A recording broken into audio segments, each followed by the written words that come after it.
Assalamualaikum warahmatullahi wabarakatuh. Nama saya Tia Saraswati.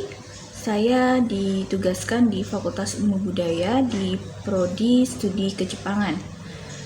Kali ini saya akan menceritakan tentang salah satu mata kuliah yang ditugaskan oleh saya untuk saya ampu, yaitu pengantar kajian urban bersama dengan rekan satu tim prodi. Tentang mata kuliah ini adalah PKBU adalah mata kuliah yang memperkenalkan mahasiswa dengan produk-produk budaya urban dan isu-isu yang muncul dalam kajian budaya urban, fungsi dan pengaruh budaya urban bagi masyarakat, serta hubungan produk-produk karya sastra dan budaya urban dengan konteks sosial, budaya dan politik yang melatar belakangi isu-isu tersebut. Setelah menyelesaikan mata kuliah ini, diharapkan mahasiswa akan bisa untuk menganalisis secara sederhana fenomena budaya urban dan produk-produknya dengan baik dan kritis. Kemudian tema-tema yang akan dibahas dalam setiap pertemuannya itu berbeda-beda. Antara lain adalah yang pertama, identitas dan praktek konsumsi. Kemudian definisi budaya urban dan kajian di dalamnya. Jadi yang pertama akan dibahas itu adalah definisi budaya urban dan kajian di dalamnya. Apakah yang dimaksud dengan budaya urban dan kemudian contoh-contohnya. Kemudian yang kedua, identitas dan praktek konsumsi. Dalam tema ini mahasiswa akan membahas tentang bentuk-bentuk praktek konsumsi secara material dan juga secara simbolik, dan juga apa identitas yang muncul dari pelaku dari praktek konsumsi tersebut. Kemudian yang berikutnya adalah resepsi halayak atau audience. Di sini mahasiswa akan melihat juga bagaimana ketika misalnya penonton kemudian pembaca itu adalah meresepsi sebuah teks yang mereka sukai. Kira-kira apa yang mereka dapatkan dari teks tersebut. Kemudian yang berikutnya adalah kajian komunitas. Di sini akan difokuskan adalah bagaimana sebuah komunitas itu adalah melakukan praktek-praktek budaya yang nanti akan dilihat dari berbagai macam hal, bisa komunitas yang ada di Indonesia, bisa juga komunitas yang ada di Jepang. Kemudian yang berikutnya adalah representasi gender dalam fiksi populer. Fiksi populer di sini adalah mahasiswa diperbolehkan untuk memilih fiksi-fiksi yang mereka sukai, misalnya novel, manga atau komik, anime atau light novel. Kemudian mereka mengkaji apa yang ada di situ, representasi gender apa yang muncul di dalam fiksi tersebut. Kemudian berikutnya adalah representasi identitas dalam film. Di sini mahasiswa akan belajar tentang salah satu film, yaitu film Jepang. Bagaimana film Jepang itu adalah mengekspresikan tentang banyak hal yang terkait dengan masyarakat Jepang sendiri. Yang akan dibahas di sini adalah salah satu genre-nya adalah film horor atau J-horror. Kemudian yang terakhir adalah budaya visual, yaitu iklan dan televisi. Di sini mahasiswa juga akan melihat contoh iklan-iklan yang sudah ada di Indonesia, dan kemudian juga secara lintas budaya kita akan melihat juga bagaimana iklan di Jepang, seperti itu. Baik, kemudian saya juga ingin men-share bahwa dari pengalaman beberapa tahun mengajar, saya mengamati bahwa mahasiswa studi Kejepangan memiliki kemampuan untuk menjelaskan produk-produk budaya urban dengan baik. Namun ketika sampai pada tataran menjelaskan permasalahan apa saja yang ada dalam teks tersebut, mereka mengalami sedikit kesulitan. Oleh karena itu, saya akan menunjukkan bagaimana mata kuliah yang saya ampu, yaitu pengantar kajian budaya urban, memberikan pengalaman mahasiswa untuk mengenal produk budaya urban, khususnya yang terkait dengan budaya populer Jepang, dan mengidentifikasikan permasalahan yang ada di dalamnya. Baik, untuk memberikan gambaran awal setiap tema, saya memberikan pengantar materi berupa audiovisual, yaitu melalui media PowerPoint dan video pendukung, dengan contoh-contoh yang ada di masyarakat dengan metode ceramah klasikal. Pengantar dilakukan selama 7 pertemuan sebelum UTS. Dan selama memberikan materi, saya juga menerapkan sesi latihan tanya-jawab setelah materi selesai dengan metode case studies untuk memberikan pengalaman mahasiswa dalam mengidentifikasikan produk budaya urban yang ada di sekitar mereka. Dan juga untuk supaya mereka dapat melakukan analisis permasalahan yang ada di produk tersebut bersama dengan teman satu kelompoknya. Kemudian setelah diskusi dan presentasi singkat dari setiap kelompok, saya membuka sesi tanya jawab antara mahasiswa untuk memperdalam konsep setiap pertemuan. Setelah UTS akan ada pendampingan bagi mahasiswa untuk melakukan presentasi lanjutan kelompok berdasarkan panduan tugas yang tercantum dalam kontrak perkuliahan dan RPS. Tema presentasinya mengacu pada tema materi perkuliahan sebelum UTS yang sudah saya jelaskan melalui materi selama sebelum UTS. Namun untuk presentasi ini mahasiswa menggunakan konsep dan teori yang sudah dibahas untuk menganalisis produk budaya urban yang sudah mereka pilih sendiri. Jadi di sini mahasiswa benar-benar diberi kebebasan untuk mengeksplorasi konsep dan juga mengeksplorasi produk-produk budaya urban yang mereka minati. Kemudian bentuk luaran yang dihasilkan dari presentasi tersebut adalah makalah tertulis yang menjadi tugas ya berbasis project untuk penilaian tugas akhir semester yaitu UAS. Terakhir penilaian mata kuliah ini adalah berdasarkan pada pertama soft skills sebesar 10%, kemudian latihan dalam bentuk diskusi kelompok atau case studies 20%. Di sini mahasiswa melakukan diskusi kecil dan kemudian melakukan presentasi apa yang sudah mereka diskusikan bersama dengan teman kelompoknya. Kemudian UTS yang berupa ujian tulis dengan model multiple choices dan uraian jawaban berbentuk essay sekitar sebesar 30%. Kemudian tugas makalah dan presentasi kelompok yang mereka lakukan setelah UTS itu sebesar 20%. Dan terakhir adalah UAS dalam bentuk perbaikan makalah yang sudah mereka lakukan sebelumnya itu memiliki bobot sebesar 20%. Berikutnya adalah salah satu saya berikan cuplikan salah satu pengajaran tentang film Jepang, khususnya adalah J-horror yang masih terkait dengan budaya urban dan budaya populer Jepang. Baik, assalamualaikum warahmatullahi wabarakatuh. Minasan, oke desu ka? Baik, saya lihat mukanya udah agak lelah ya. Jadi saya akan usaha hari ini dipercepat supaya kalian bisa segera makan siang, gitu ya. Baik, hari ini kita akan bahas tentang topik yang masih terkait sama di kontrak kuliah ya. Kalian kita akan mata kuliahnya budaya populer Jepang. Kalau yang sudah tertulis adalah kita akan membahas tentang film Jepang. Tapi sebelumnya kita akan sedikit bahas dulu kira-kira kaitannya apa sih produk-produk budaya populer Jepang yang sudah diperkenalkan di mata kuliah ini, koneksinya tuh apa gitu ya. Baik, kelihatan nggak? Kurang ya kayaknya ya. Jadi di situ ada, saya bacain itu ya, anime, cute culture atau kawaii manga, fashion, cosplay, otaku, game, entertainment, itu ada television, drama, idol, kemudian doujinshi atau fan fiction, film, dan manga sama anime, dan semuanya itu melingkar dan di tengah-tengahnya itu ada budaya populer Jepang ya. Jadi kayak yang pelajari sekarang ini. Nah, di situ saya lihat saya tulis interkoneksi antara produk budaya populer Jepang. Seperti yang sudah kita ketahui ya, kita tuh belajar yang paling terkena, yang belajar sekarang ada yang dapat manga, ada yang dapat anime. Kira-kira itu berdiri sendiri atau ada hubungannya? Iya betul, ada hubungannya ya.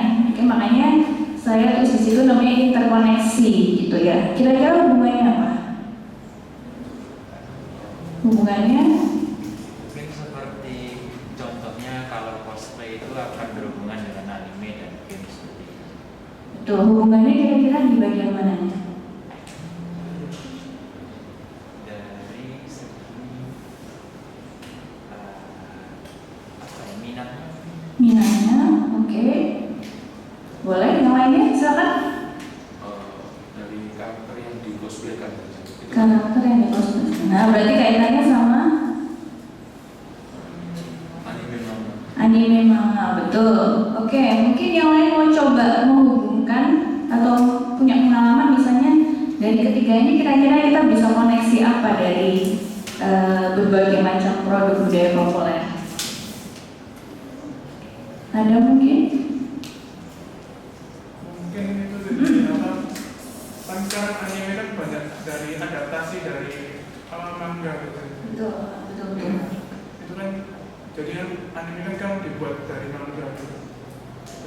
Berarti koneksinya antara anime sama manga ya, betul ya. Betul. Jadi ada manga, anime dengan cosplay. Tadi koneksinya apa? Dari misalnya karakternya. Dia mengambil, kalau cosplay kan pastinya dia bercosplay itu berdasarkan karakter yang dia sukai, betul kan? Nah biasanya kalau cosplay itu dia suka manga atau mania nggak? Kira-kira? Nah, mania ya. Berarti kira-kiranya, berarti nanti larinya itu adalah ke otaku, ya, otaku. Nah kemudian game, nah game ini juga sama gitu. Kalau cosplay nggak cuma game sama anime saja. Kalau dia suka sama karakter game, pasti dia akan mengcosplaykan ya karakter itu. Kemudian juga idol itu muncul dari mana? Bisa jadi dari cosplay juga. Kemudian dari manga anime juga seiyunya itu juga ada seiyu idol juga ya. Gitu ya, semuanya diidolin pokoknya kalau di Jepang kan. Kemudian ada doujinshi atau fanfiction. Nah ini yang kemarin ngambil tema fanfiction pasti tahu ya. Fanfiction itu base-nya tuh apa sih? Berdasarkan apa sih kira-kira? Betul. Iya, kegemaran terhadap anime atau manga. Kemudian dia ada ketidakpuasan gitu. Misalnya dia suka sama anime atau manga yang misalnya animenya Naruto misalnya. Aku nggak puas sama endingnya. Jadi dia bikinlah dengan fantasinya dia gitu. Dan bahkan mungkin fantasinya bisa berlebihan di tanda kutip ya. Kalau misalnya kalian pernah dengar penggemar boys love. Ya, boys love itu kan sesama jenis ya. Misalnya perempuan suka BL, ada BL ya, boys love. Maka dia akan membuat karya yang sesuai dengan fantasinya dia begitu. Itu salah nggak kira-kira? Sebenarnya sih sah-sah aja ya, karena itu tergantung kreativitas masing-masing. Tapi intinya adalah yang bisa kita tangkap, yang namanya fanfiction itu adalah tidak cuma mengkonsumsi, tapi dia juga memproduksi. Jadi istilahnya adalah pro consumer gitu. Cosplay juga sama sih sebenarnya. Dia suka, dia memproduksi dengan penampilannya gitu ya. Baik. Berikutnya ada film, cute culture itu kayak semuanya ya. Cute culture ya, semua ada semua gitu. Saya rasa pasti kalian punya karakter favorit masing-masing gitu ya. Baik itu dari yang cowok-cowok senyum-senyum. Baik, oke. Kemudian itu semuanya berkaitan ya. Cute culture juga sama, itu ada di manga, ada di anime gitu ya, ada semuanya gitu kan. Makanya Jepang disebut dengan punya kawaii bunga ya, cute culture gitu. Baik, kemudian kalau film gimana kira-kira menurut kalian film?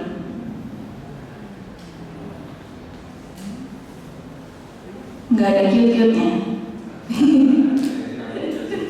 Ya, baik tergantung filmnya ya, karena film itu juga genre-nya banyak gitu ya. Oke, kita lanjut ya.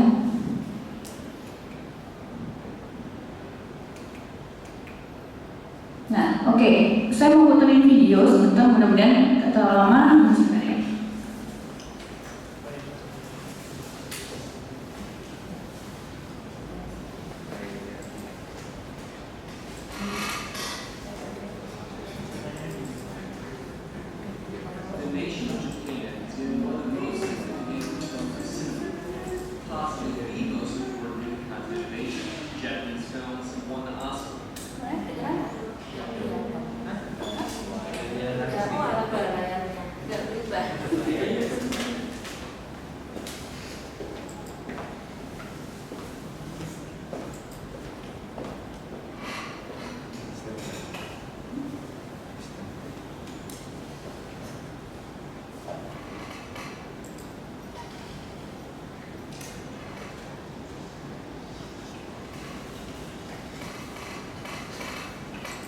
Best foreign film 4 times.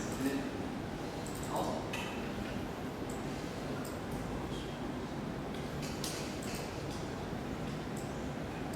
So, the thought. The nation of Japan has been one of the most significant in terms of cinema, and quite possibly the most important in the continent of Asia. Japanese films have won the Oscar for Best Foreign Film 4 times, and they also have 5 wins at the top prize at the Cannes Film Festival. Both of these are more than any other Asian country. Japanese movies have often been very experimental and broken many boundaries and taboos. Their influence on the world of cinema is simply undeniable. The biggest icon to come from Japanese film is easily Godzilla. It started with the movie Gojira in 1954, and has impressively gone on to over 30 Japanese installments, as well as multiple American versions, notably in 1998 and 2014. Godzilla is part of the kaiju genre, which focuses on giant monsters. Other notable examples from Japan include Mothra and Gamera, and it's inspired Hollywood movies like Pacific Rim as well. The Godzilla series was mainly produced by Toho Studios, a famous Japanese distributor and production company that was also involved with well-known anime from people like Hayao Miyazaki, as well as many of the biggest art house directors. While the franchise has a reputation for being silly monster movies, Godzilla started with a deeper meaning. The original film came only a decade after the bombs were dropped on Hiroshima and Nagasaki. Godzilla was created by nuclear radiation, and it also echoes the mass destruction of those events. The Japanese version of Godzilla was most recently seen in the 2016 film Shin Godzilla, co-directed by Hideaki Anno and Shinji Higuchi, who both worked on the iconic anime series Neon Genesis Evangelion. Modern film fans may be more familiar with Japanese movies through the horror genre. One of the most well-known and successful was Ring from 1998, based on a series of novels. It's a solid film with a 97% approval rating on Rotten Tomatoes, and it's led to 7 sequels. Ring was remade in America in 2002, and that movie got 2 sequels as well. The next horror film to be remade for American audiences was Ju-On from 2000. Like Ring, it started a lengthy franchise of 8 sequels. It's not quite as good as Ring, but a perfectly fine film. Both series are supernatural horror, and even crossed over in the 2016 movie Sadako vs. Kayako. Other significant Japanese horror films of this era include 2 films from director Kiyoshi Kurosawa. The first big one was Cure from 1997, about people who commit murders that they have no memory of afterwards. In 2001, he directed Pulse, which had a plot consisting of ghosts coming into the real world via the internet. While Japanese horror reached the mainstream in this time period, there were notable works in the genre in prior decades as well, especially the 1960s, including Onibaba and Kwaida. Japanese horror movies often had storylines involving spirits, demons, or other supernatural forces, but combined with social commentary. They take from folk tales as well as kabuki and no theater. The nation of Japan has also made a huge mark in the world of art house cinema, especially starting with the golden age of Japanese cinema in the 1950s. This was kicked off in 1950 with Rashomon, which brought its director, the legendary Akira Kurosawa, into the international spotlight. Rashomon won the Golden Lion, the top prize at the Venice Film Festival, as well as an honorary Oscar, and has earned a reputation as one of the best and most influential movies ever made. Its importance is largely because of its narrative structure, showing the same event from 4 contradictory perspectives. Rashomon starred possibly the greatest Japanese actor of all time, Toshiro Mifune, who was one of 16 times he worked with Kurosawa and easily one of the best director-actor combinations. One was the masterpiece Seven Samurai, an almost 3.5-hour historical epic that consistently appears on lists of the best films of all time, including multiple appearances in the top 10 of the prestigious Sight and Sound Critics Poll. It revolutionized action cinematography with the use of long telephoto lenses and multiple cameras, inspiring countless other filmmakers. They also collaborated on Throne of Blood, based on Macbeth, and The Hidden Fortress, which is now famous for having directly influenced George Lucas while writing Star Wars. Unfortunately, after Red Deer in 1965, they never worked together again. These were all period dramas, a genre known in Japan as jidaigeki. But Kurosawa also made contemporary dramas, or gendaigenis. While these don't get as much attention as his historical films, they're very intelligent explorations of social problems like crime or corporate corruption. Kurosawa's influence on the next generation is undeniable, as many significant directors from the 1970s and 80s have a clear affinity for his work. Lucas and Francis Ford Coppola both helped fund his later movies, and Martin Scorsese played Van Gogh in Kurosawa's 1990 film Dreams. In my opinion, he's clearly the most influential Asian director in film history. Almost as influential and a contemporary of Kurosawa's was Yasujiro Ozu. His cinematography isn't as flashy as Kurosawa's, but no less masterful. Ozu's style was calm, consistent, and very idiosyncratic, with camera movement being rare. He utilized low camera angles to prevent a human-like perspective and completely disregarded the 180-degree rule, unusually using the entire space to place the camera. Ozu's camera is objective, and besides in his early films, there are no POV shots or flashbacks. He mainly avoided dissolves and wipes, but used so-called pillow shots as transitions. These shots serve no narrative purpose and often focus on landscapes or empty rooms. Some good places to start with Ozu are Late Spring from 1949 and Tokyo Story from 1953. While he had been making significant films in the 30s and 40s as well, director Kenji Mizoguchi was also active during the Golden Age. Like Ozu, his camera rarely moved. He used very long takes that often went on for minutes. Mizoguchi made movies about social issues, often focusing on the suffering of women, including 2 films about prostitutes. Japan's cinema maintained relevance into the 1960s and 70s, long before Imamura began his career as an assistant for Ozu, but was critical of Gyo as he entirely. Miike's movies are sometimes quite gory and disturbing, and violence is often associated with Japanese film by Westerners. A very famous example is Battle Royale from 2000, where a group of high schoolers are forced to fight to the death. It became highly controversial for its violence and unsettling premise. Battle Royale directly influenced Quentin Tarantino in Kill Bill and has a similar idea to The Hunger Games. Also disturbing but much more experimental is Tetsuo the Iron Man, a 1989 cyberpunk film written and directed by Shinya Tsukamoto. The frenzied black and white body horror movie is often compared to David Lynch and David Cronenberg. Of course, samurai films are a popular genre out of Japan, with a famous example being the Zatoichi series that began in 1962 and spanned almost 30 installments. Another big samurai series is Lone Wolf and Cub, based on the manga of the same name, consisting of 6 films in the 1970s and 2 TV shows. Japanese film is still going strong, with directors like Hirokazu Koreeda, who won the Palme d'Or in 2018 for Shoplifters. You may be wondering why I haven't talked about anime, but that would require a completely separate video, and I'm sure many of those already exist. Some of my favorite anime films include Akira, My Neighbor Totoro, Summer Wars, and the Evangelion rebuilds. That's all for this video. Please don't forget to subscribe, and thanks for watching. The nation of Japan has been one of the most significant in terms of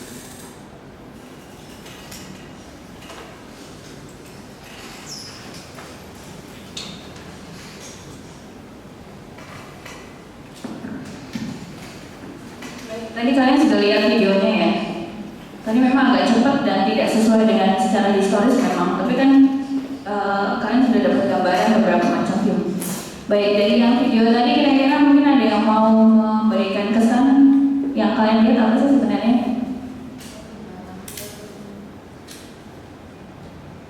Perkembangan film. Oke, bagus. Yang lainnya mungkin?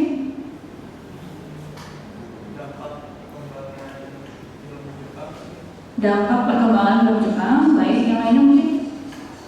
Keunikan film Jepang. Tentang? Keunikan dari film. Keunikan film Jepang. Oke, udah dapat katanya unik ya. Nah, ada lagi mungkin yang mau menambahkan dari uniknya itu mungkin apa yang membuat unik? Kira-kira? Dari segi kamera, kameranya. Dari pengambilan gambarnya gitu. Oke. Mungkin saya yakin kalian punya kesan masing-masing ya. Jadi kita masuk aja langsung sini.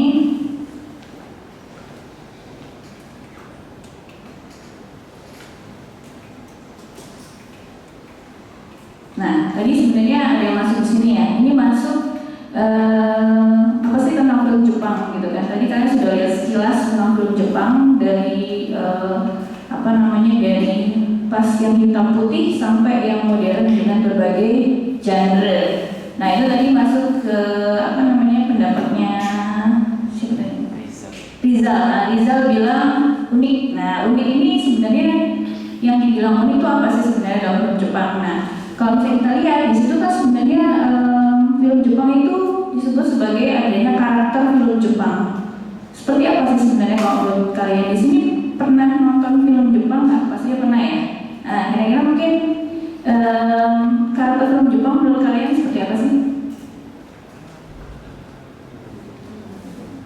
Sama nggak sama film Barat gitu atau film Indonesia gitu? Beda ya. Bedanya apa?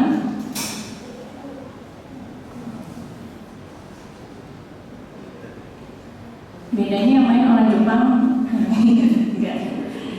Baik, mungkin dari ceritanya bagaimana? Menurut kalian ceritanya gimana sih kalau film Jepang itu? Lebih banyak ke sejarah gitu. Lebih banyak ke sejarah, oke. Ada apa? Sosial, masalah sosial maksudnya.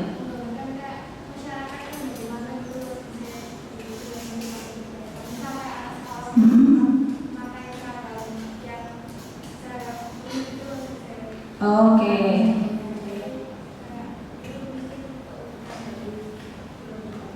Penggambaran karakternya terlihat sekali kalau di film Jepang ya.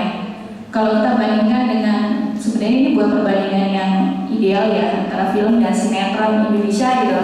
Kalau sinetron Indonesia tuh semuanya sama gitu ya. Lo ngomongnya lu gue gitu kan. Padahal kan itu latar belakang kita kan kaya sekali. Kalau di Jepang itu apa ya istilahnya, terus kemudian kalau di sinetron itu latar itu tidak dijelaskan. Jadi misalnya dia seorang siswa itu kan seharusnya belajar ya, tapi yang digambarkan kalau di film sinetron kita tuh ya pakai bajunya aja gitu kan. Tapi situasi bagaimana dia bergulat dengan tes, dengan ujian, dengan temennya itu tidak diperlihatkan. Nah, kalau di Jepang itu kelihatan sekali ya penggambaran kalau dia belajar seperti apa, settingnya juga gitu. Oke. Kemudian ada lagi mungkin yang mau menambahkan teman-teman? Kalau lihat film Jepang itu mungkin bisa dari yang video tadi atau mungkin yang pernah kalian tonton gitu, budaya misalnya seperti itu. Gimana kira-kira? Sekarang?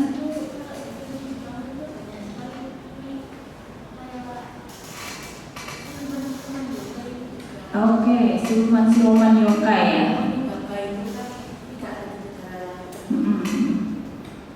Ada penggambaran tokoh-tokoh supernatural yang ada kaitannya dengan budaya ya, tidak berdiri sendiri tapi dia ada kaitannya dengan budaya. Betul, oke. Baik, nanti silakan kalau ada yang menambahkan nomor 1 ya. Kita masih ngomongin tentang film Jepang secara keseluruhan. Kemudian yang kedua itu adalah tadi kalian lihat video, itu kan filmnya beda-beda ya, tidak drama terus gitu. Ada yang bisa menyebutkan ada video tadi? Kira-kira genre-nya apa aja? Horor, terus action, historical, lagi drama, betul lagi.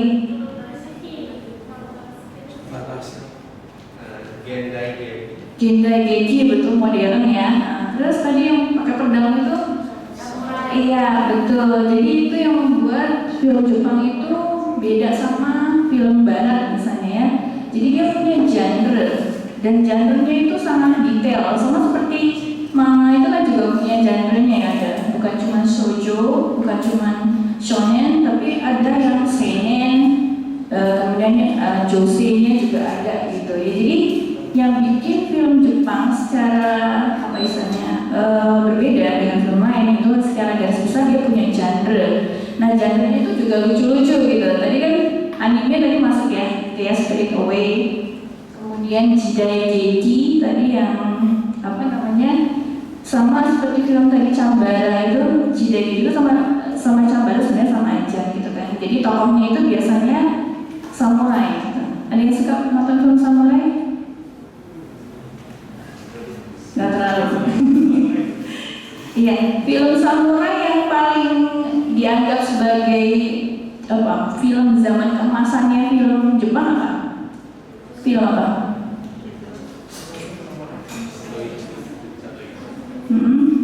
Yang filmnya Akira Kurosawa, Shichino Samurai ya. Nah, itu dianggap sebagai zaman tahun 1950-an itu kan dianggap sebagai golden age-nya film Jepang gitu kan, karena di situ banyak muncul film-film yang berkualitas yang bagus gitu. Nah, kemudian berikutnya ada genre kaiju. Nah, kaiju tadi sempat muncul juga di salah satu filmnya, itu tadi apa? Godzilla, ya, Godzilla atau kalau dia menyebutnya Gojira ya. Kemudian ada juga J-horror. Nah, ini yang saya bahas di horror nih. Nah, kemudian berikutnya adalah pink film. Ada yang tahu pink film? Pink film tahu? Film yang kawaii gitu, bukan ya? Bukan, pink film apa kira-kira? Pink film itu adalah film, kalau kita menyebutnya itu mereka soft porn, pornografi tapi bukan yang hentai, ya. Gitu. Kalau hentai itu kan apa namanya, tidak bisa dikonsumsi secara ini ya, secara massal ya, harus di bawah underground gitu. Nah, kalau Pinku Eiga itu sudah mulai, Jepang itu tahun 1960-an itu sudah mulai mengenal adegan-adegan yang misalnya ada rape-nya gitu kan, ada intercourse-nya gitu kan, adegan seksualnya, tapi yang masih belum tergolong apa istilahnya hentai gitu ya, masih bisa dikonsumsi begitu. Nah, kemudian Yakuza. Nah, kalau Yakuza tadi di video filmnya tahu nggak tadi? Sempat tahu nggak? Battle Royale. Nah, itu apa namanya, filmnya sutradaranya yang Takeshi Kitano ya. Itu yang sangat apa namanya, kelihatan banget laki-lakinya. Jadi makanya kalau kita mau melihat maskulinitas ya, maskulinitas secara apa namanya, secara yang konservatif, itu bisa kita lihat dari yang film samurai dan kemudian juga yang film tadi Battle Royale. Jadi kalau misalnya kamu pengen lihat maskulinitas Jepang itu seperti apa sih, bisa melihat dari pergeseran film-film itu, mulai dari Shichi no Samurai dan Battle Royale sampai yang sekarang itu maskulinitasnya sama nggak? Misalnya kira-kira itu sedikit agak nyentuh ya. Apa film-film yang Jepang sekarang gimana misalnya? Cowok-cowoknya masih tetap model-model kayak Yakuza itu ya? Enggak ya? Mungkin seperti BTS gitu ya sekarang ya, maskulinitasnya ya. Baik, oke. Berikutnya nomor 3, tidak ahistoris. Itu maksudnya apa sih tidak ahistoris? Maksudnya adalah ada historisnya, sejarahnya ada gitu. Kalau misalnya dari awal itu film, kemudian dia mulai ada perkembangan ya, seperti film hitam putih, kemudian dengan berbagai genre juga gitu. Dan sekarang itu ada historisnya. Jadi film itu ada latar belakangnya, maksudnya ya, latar belakang sejarahnya ada, kemudian apa namanya, ada perkembangannya juga. Itu maksudnya seperti itu. Jadi kita bisa menelusuri kira-kira munculnya film horor itu apakah terinspirasi dari film yang tahun 1950-an misalnya, yang Yotsuya Kaidan misalnya. Ada yang bilang seperti itu, ya. Baik. Kemudian nomor 4, terinspirasi negara lain. Maksudnya apa ya? Kira-kira?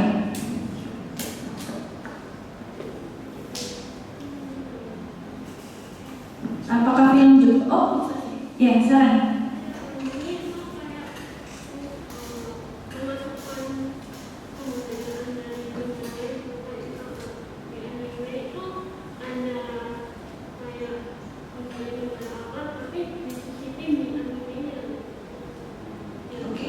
Baik, jadi apa namanya, filmnya itu ada pengaruh budaya lain gitu ya.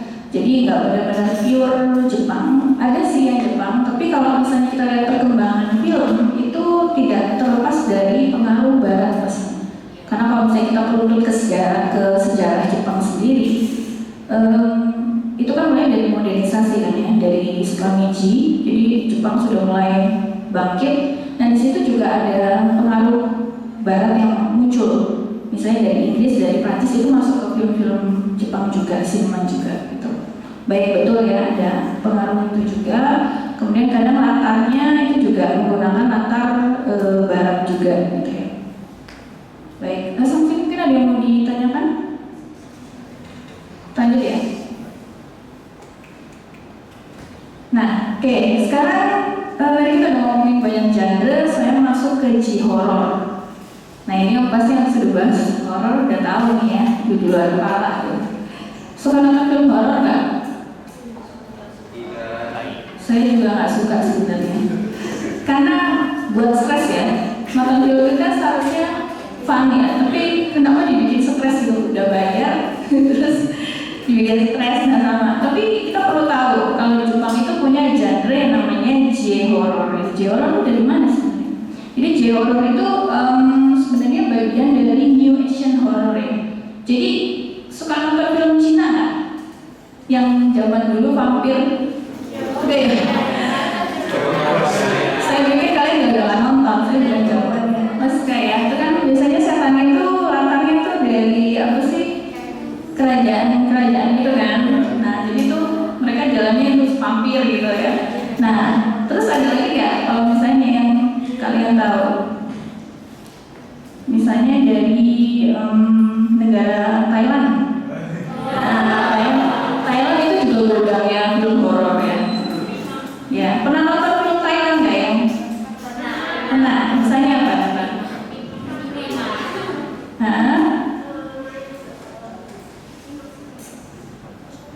Kalau saya pernah nonton DI, ya?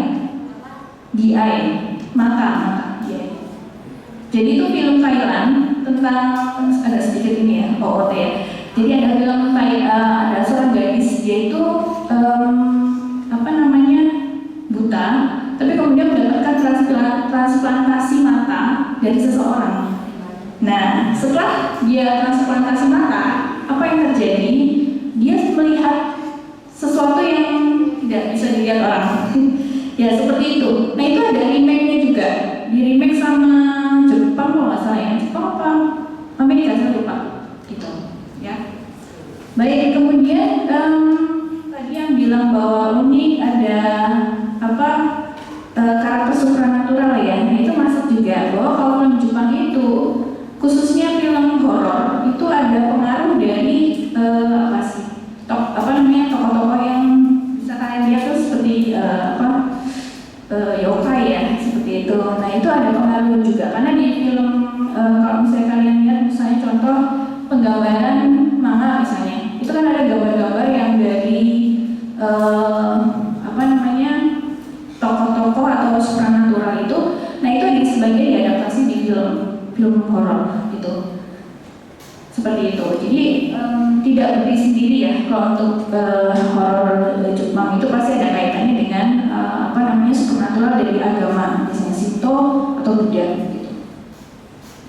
Nah, kemudian kalau kalian lihat lagi film lama, jadi sempat di video tadi itu ada film namanya Yotsuya Kaidan. Itu juga model-modelnya seperti teater ya, kabuki seperti itu. Jadi ada pengaruhnya juga. Nah, yang kemarin di film pasti sudah bahas ini juga bahwa kapan film J-horror itu muncul sebenarnya. J-horror muncul itu adalah setelah Jepang itu membuat film. Di situ siniasnya itu namanya Hideo Nakata ya. Nakata Hideo itu dia membuat film Ringu tahun 98 ya. Sudah pernah lihat filmnya? Enggak, kayaknya ya. Takut ya. Baik, tadi di video juga ada ya. Jadi keluar dari TV itu, kemudian dia membunuh orang gitu kan seperti itu. Nah itu yang menarik di film Ringu itu sebenarnya ceritanya itu kira-kira beda nggak sih sama film horor Amerika nggak sih? Saya tanya. Bedanya apa kira-kira?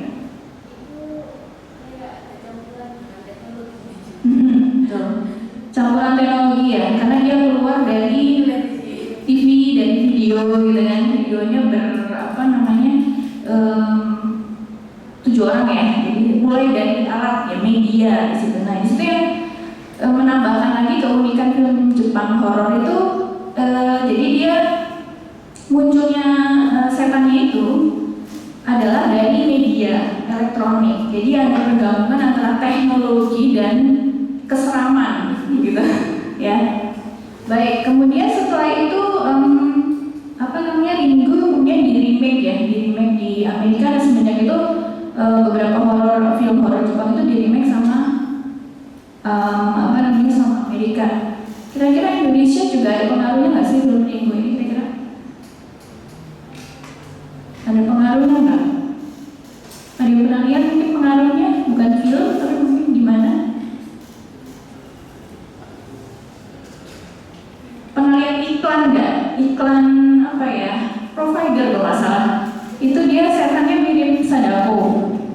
Gitu ya. Nah itu kan berarti, nah ini kita bahas lagi masuknya pengaruh budaya populer Jepang. Kita balik lagi ya. Sebelum selesai ini, jadi kenapa film itu dan yang lain itu disebut sebagai budaya populer Jepang? Kira-kira?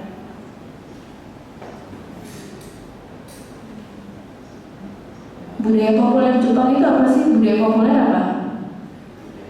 Budaya yang dikonsumsi Budaya yang masyarakat dikonsumsi oleh masyarakat secara luas, masif ya, dikonsumsi. Nah, kira-kira budaya populer Jepang itu dikonsumsi atau dinikmati sama orang Jepang aja nggak? Enggak ya. Jadi dia juga dinikmati oleh masyarakat penggemar di luar Jepang. Ya, itu yang membuat dia kenapa bisa fenomenal, karena budaya populer di Jepang itu bukan cuma di Jepang aja, tapi di luar negeri juga ada gitu ya. Jadi itu yang membuat kenapa itu disebut sebagai fenomenalnya budaya populer Jepang gitu. Dan kemudian selain itu juga budaya pop itu adalah sesuatu yang dibuat berulang-ulang. Tujuannya apa sih kira-kira? Dibuat berulang-ulang, duplikasi, kira-kira buat apa? Supaya apa? Diperbarui. Oke, kira-kira kalau misalnya nih ya, saya buat film untuk laku gitu. Terus saya mau buat animenya, kira-kira kenapa mau buat animenya? Supaya bagian dari betul. Jadi supaya lebih populer dan supaya lebih banyak mengeluarkan uang. Ya. Nah itu yang kenapa budaya populer itu adalah sesuatu yang dibuat ada duplikasi di situ. Jadi kalau misalnya kalian lihat misalnya manga ada, kemudian animenya ada, kemudian tahu-tahu live actionnya ada. Nah itu kan duplikasi sebenarnya ya, seperti itu. Jadi itu tujuannya adalah untuk keuntungan sebenarnya, untuk kapitalis gitu. Nah sama seperti film ini, film J-horror juga sama sih. Kenapa Amerika membuat remake-nya? Kira-kira kenapa? Betul, karena menguntungkan. Di Jepang sukses. Ini sepertinya kalau dibuat di Amerika ini bakal sukses. Ternyata benar sukses. Jadi box office ya, kayak gitu. Nah ini saya sandingkan ya antara yang Ringo version, Japanese version sama yang The Ring. Udah pernah lihat dua-duanya? Nah, yang ini yang Jepang, yang ini yang sebelah sana itu adalah yang versi baratnya. Nah, kemudian kesuksesan itu juga membuat film-film yang lain juga dibuat gitu. Jadi itu kan Ringo itu kan disebut sebagai puncak suksesnya film J-horror ya. Sama seperti kayak film di Indonesia bukan J-horror sih, film Ada Apa Dengan Cinta.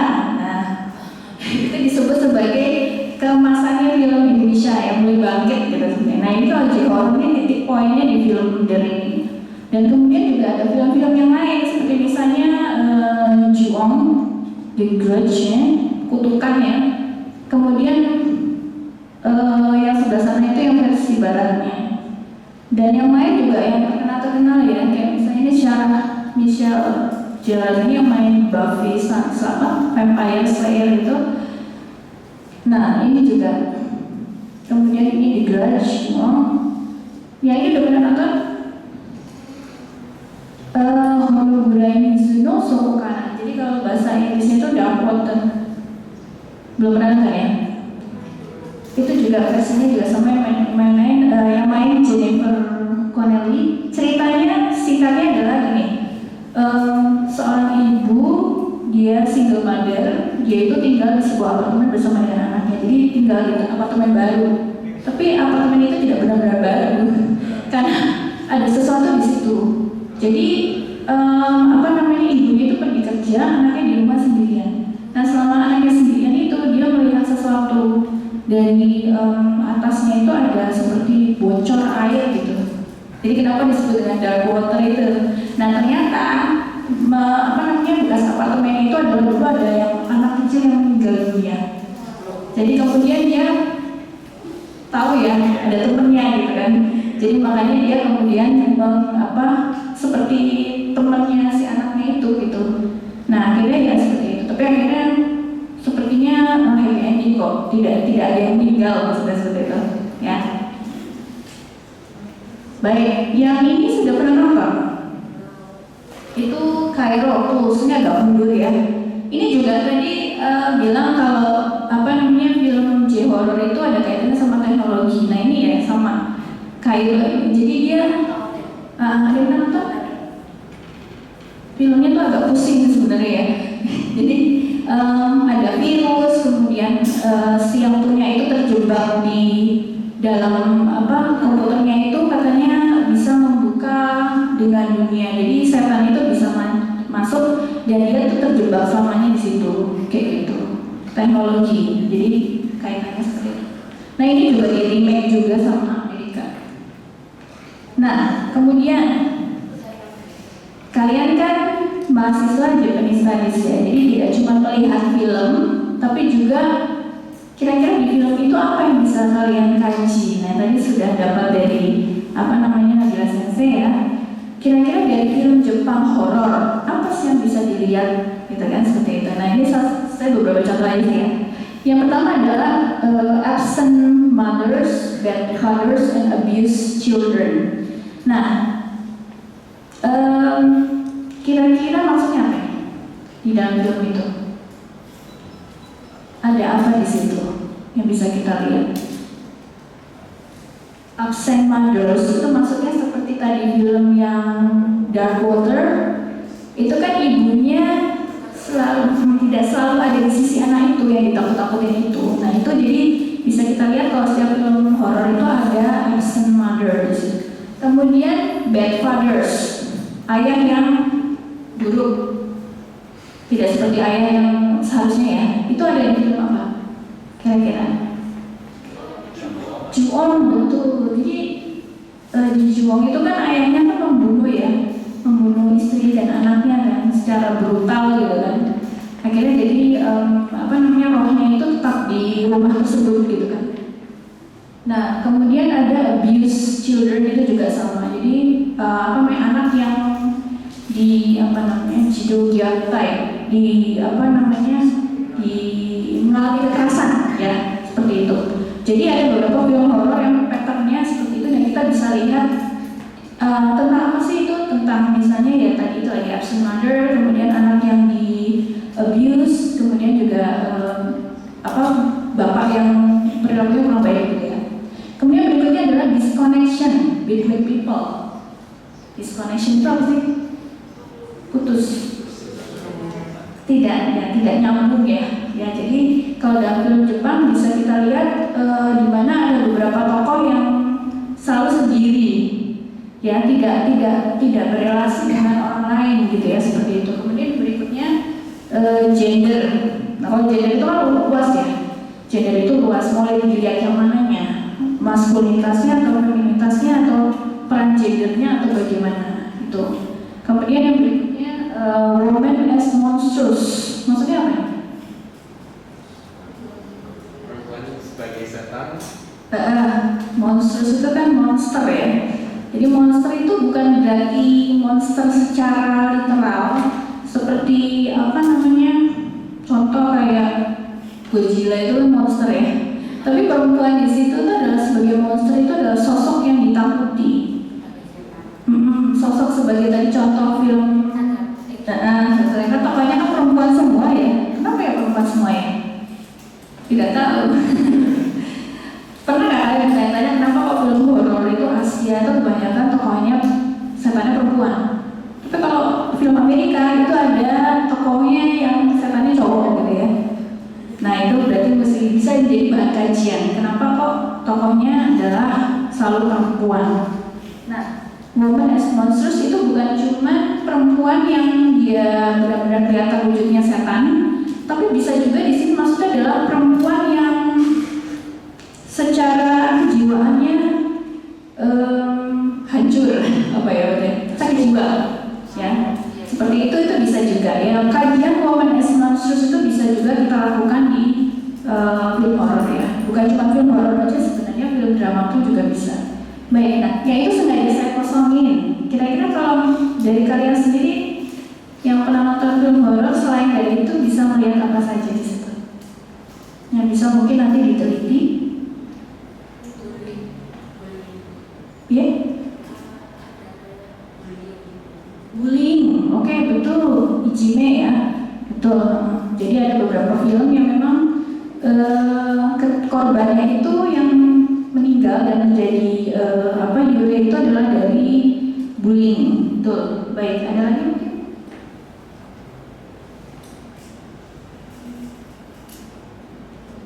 Sebenarnya masih banyak ya. Nanti bisa kalian coba-coba lihat kajian ya, artikel-artikel nanti yang khusus membahas film horor nanti bisa membahasnya dari sisi apa sih gitu ya. Nah, oke, kesimpulan hari ini bahwa kita sudah membahas tadi ya, film Jepang sebagai budaya populer Jepang itu posisinya di mana dengan yang lainnya itu tadi saling berkaitannya.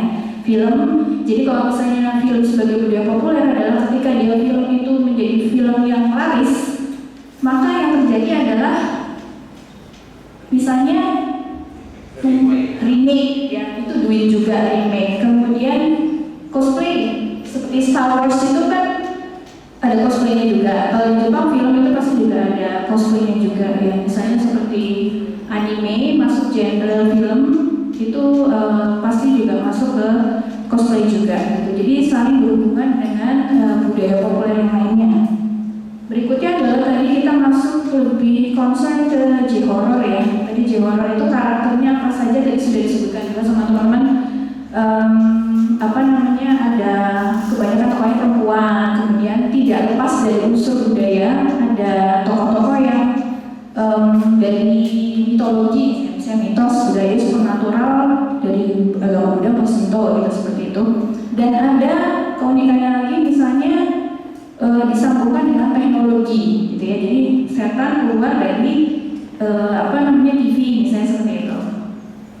Baik, kemudian kajian J-horror yang bisa kita lakukan tadi ada beberapa yang sudah saya contohkan, melihat dari penokohannya, ada apa yang terjadi dengan di situ, kemudian dari peran gendernya bisa, kemudian dari pandangan masyarakatnya juga bisa sebenarnya. Kira-kira dari tokoh itu, kemudian tokoh perempuannya lebih fokus ke perempuan ini di situ sebagai apa ya, sebagai yure, kemudian monstrous gitu. Kenapa dia dijadikan monstrous gitu? Kenapa dia dijadikan monster?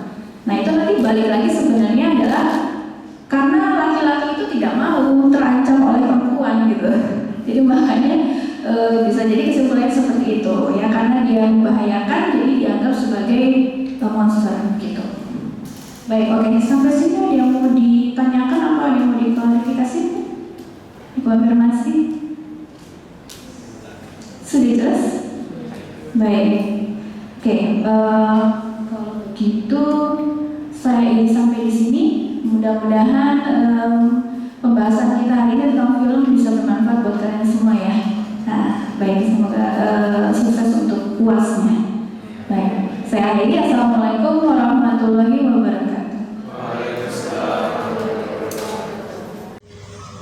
Sekian penjelasan tentang mata kuliah pengantar kajian budaya urban dan juga cuplikan video pengajaran mata kuliah budaya urban.